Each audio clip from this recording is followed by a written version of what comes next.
Un monsieur que je connais très bien se posait la question une fois en se disant, mais je veux construire une école. C'était sa vision, c'était son rêve. Hein.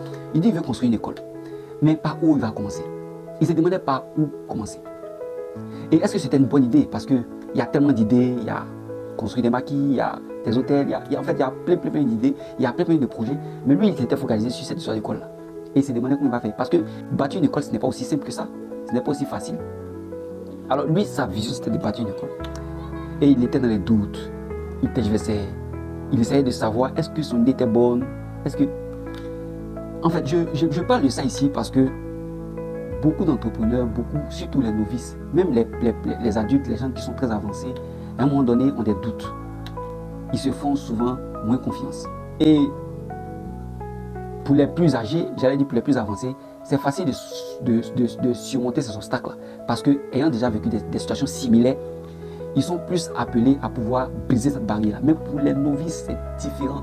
C'est un peu plus difficile. Comment se faire confiance? Les gens ont du mal à se faire confiance. Ils ne peuvent pas se lancer. Mais une vérité que je vais te dire aujourd'hui, c'est que si tu ne te fais pas confiance, tu n'iras nulle part.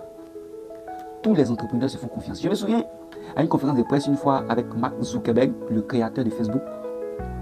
Il disait comme ça qu'à un moment donné, les gens de son entourage avaient décidé, ou bien avaient voulu qu'il vende l'entreprise. Parce qu'un acheteur potentiel était arrivé et avait demandé de pouvoir acheter Facebook. Mais il a dit non, qu'il ne voulait pas qu'ils achètent, qu'il ne voulait pas vendre Facebook. Et tout son entourage, c'est-à-dire tous ses partenaires étaient contre cette décision. Mais on dit, écoute, le gars vient, il nous propose une belle opportunité. Pourquoi tu ne veux pas vendre? Pourquoi tu ne veux pas vendre? Mais il était ferme dessus. Il a dit qu'il ne voulait pas vendre parce qu'il avait une vision plus grande pour Facebook. Et aujourd'hui, on se rend compte que effectivement, il a raison. Parce que Facebook est l'une des plateformes aujourd'hui qui est incontournable. En fait, aujourd'hui, c'est comme Facebook était devenu une drogue. On ne peut pas passer toute une journée sans passer sur Facebook. Moi particulièrement, un créateur de contenu et un entrepreneur qui à la fois suit des podcasts sur Facebook et à la fois crée du contenu, je ne peux pas me passer de Facebook aussi facilement. Donc vous comprenez à quel point il faut se faire confiance. Si Mark Zuckerberg ne s'était pas fait confiance et qu'il avait décidé avec son équipe de pouvoir vendre le projet Facebook, aujourd'hui, quel serait devenu le projet Facebook? Est-ce que ça allait l'appartenir? Est-ce que ça allait appartenir à lui et à son staff? Est-ce qu'ils allaient profiter des fruits continuels qu'aujourd'hui Facebook crée? Il faut te faire confiance. Il faut apprendre à te faire confiance.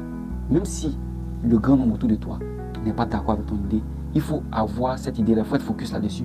Il faut maintenir ton idée. Et sans doute, il ne faut pas aussi être imbu de ta personne. C'est ça aussi le problème. Parce que beaucoup de personnes sont concentrées sur leur vision, essaient de ne pas écouter, mais sont imbues de la personne. Je disais une fois comme ça que les conseils, on les écoute et on retire ce qui est plus essentiel, la substance la plus essentielle, et on rejette le reste. Et c'est bien le travail que tu dois faire. C'est bien le travail que tu dois faire. C'est vrai qu'il faut garder sa vision. Il faut être focus. Mais en même temps, quand on reçoit des conseils, il faut quand même les écouter et analyser. Est-ce que je peux faire mieux en partant de cette idée de base? Est-ce que je peux faire mieux avec ce qu'on me donne comme outil? C'est très essentiel. Alors si tu as bien compris ce message, laisse un like, partage afin que beaucoup de personnes puissent entendre ce message. On est ensemble.